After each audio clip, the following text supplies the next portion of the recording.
Hey everyone, Dan Gogler here talking about tort liability, module number 12. While doing my research, I found out that tort liability is essentially when a person is held responsible for a violation of another person in regards to causing damage, injury, or harm, in which case you might actually have to pay some type of damages in like a civil lawsuit. A lot of times is what it ends up being.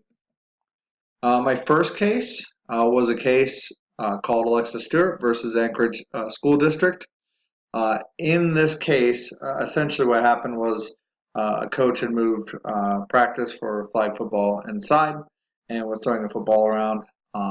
And the student was actually uh, running to catch a ball that was thrown by the coach, slammed into a concrete pillar, and as an end result, ended up in the hospital and with some brain trauma and some brain damage.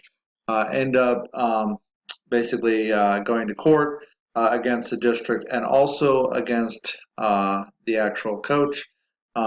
They were both found not liable in this case, but it was a case that obviously dealt with tort liability in this instance. I would think when evaluating this, if this happened to my district, our district would probably obviously get our lawyers involved. They'd have to sit down with the coach and other students and kind of figure out what actually happened.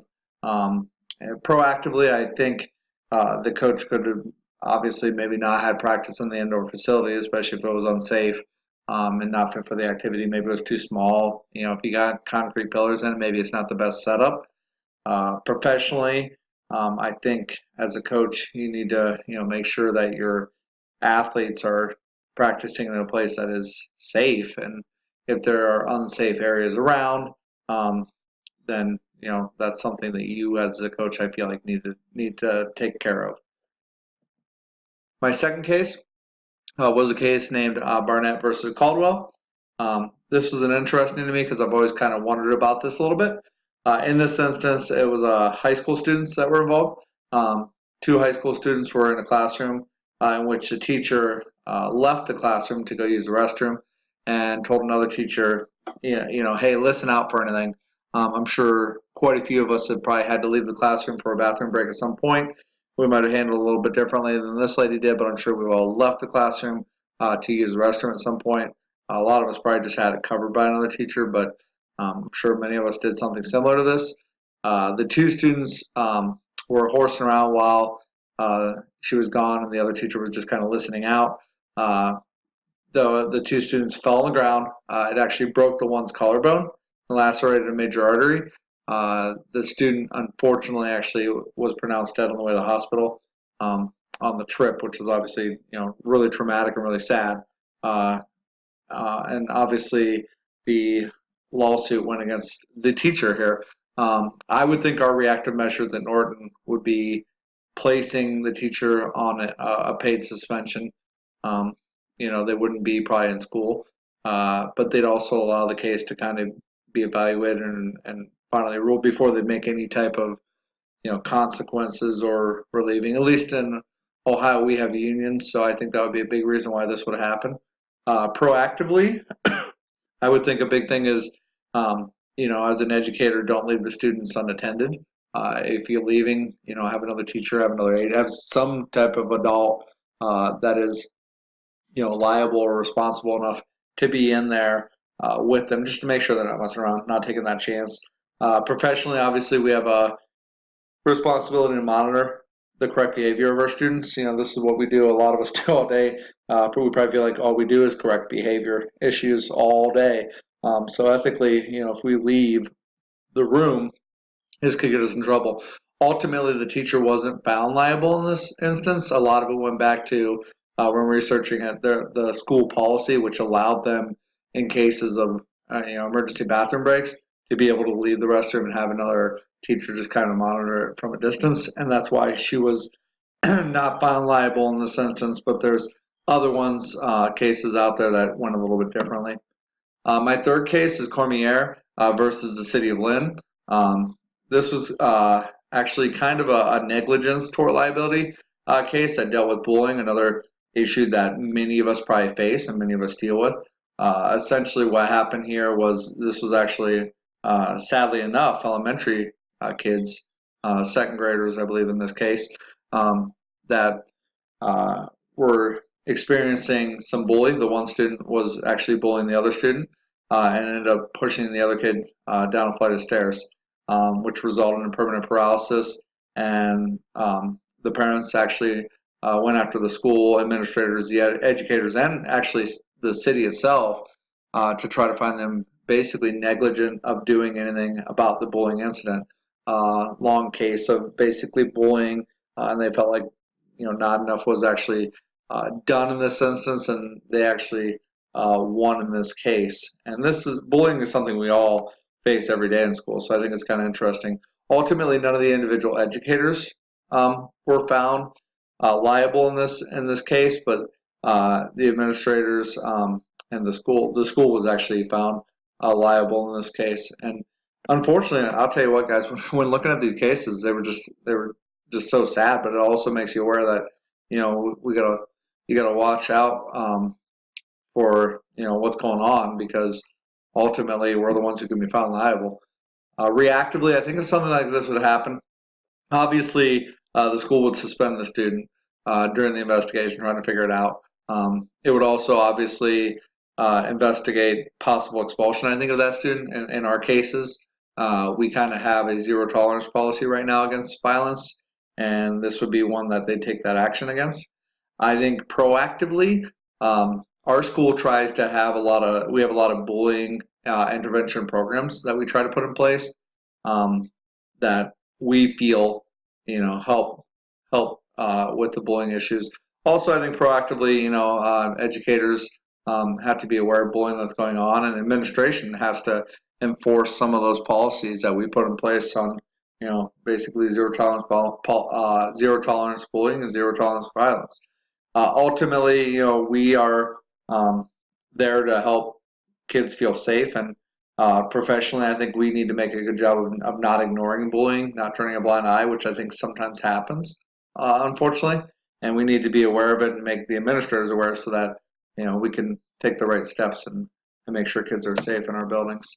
The fourth case was actually a case Nicholas Andriazzo versus Town of East Haven. A lot of these cases I actually noticed were against the town, depending on the state, because they are public schools, or some of them were local schools. So sometimes I noticed they were going after the city too.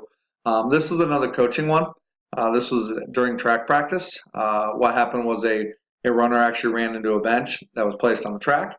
The runner dislocated their wrist, suffered a fracture, ended up not being any long-term, significant long-term like the other cases, but the mother did take the school district and the coach to court and actually won the case, won some damages here.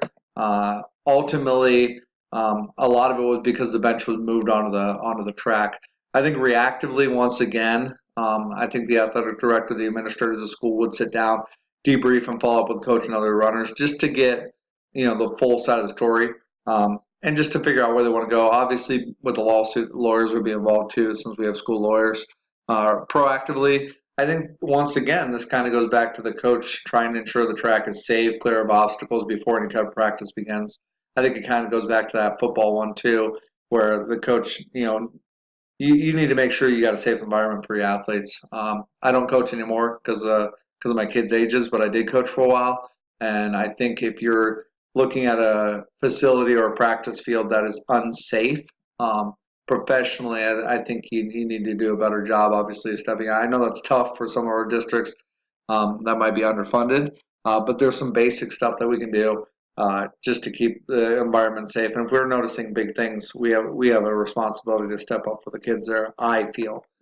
My last case was Gebser versus Lago Vista Independent School District, long case name there. And this one, I grabbed this one because this was a sexual harassment liability case.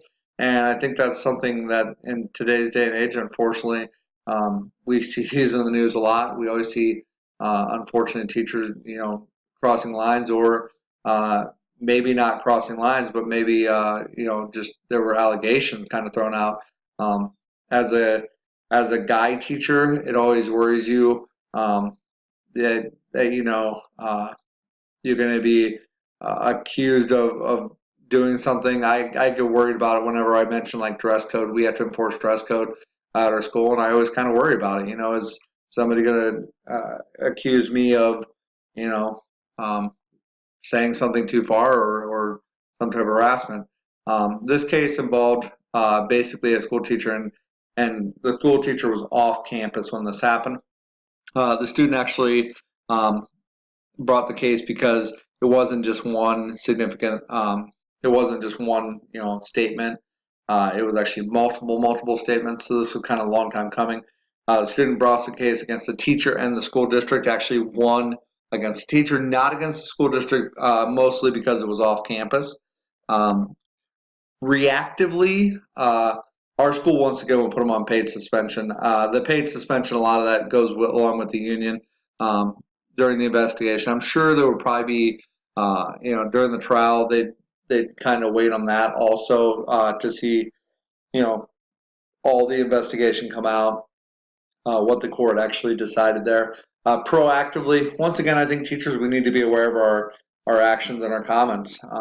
There's sensitive issues that if you're bringing them up, like I mentioned, dress code, I try to be very aware of what I say when I bring it up. I also try to make sure there's another teacher around that's hearing this, just so that it can't be construed as sexual or taken the wrong way. I think we need to just be aware of that, especially in today's day and age. Obviously, professionally, sexual comments or conversations that aren't appropriate shouldn't be taking place between basically educators and students. And I think we also obviously need to be cautious of, touching and hugs or any type of physical behavior between them, especially at I teach middle school. I would think this is especially to be true at the middle school, high school level, something we need to be aware of. So those were, like I said, my 5 cases. I found them quite interesting. I found some of them quite sad. Very unfortunate incidents all the way around that happened. Unfortunate for, obviously, I think the school and the students and the parents. Just sad situations, but this is something we need to be aware of as educators, coaches, administrators, and just be aware that we have to kind of cover our own butts, and we have to make sure that we're creating a safe environment, but also a safe environment for ourselves also. So thank you guys for watching. Have a good night.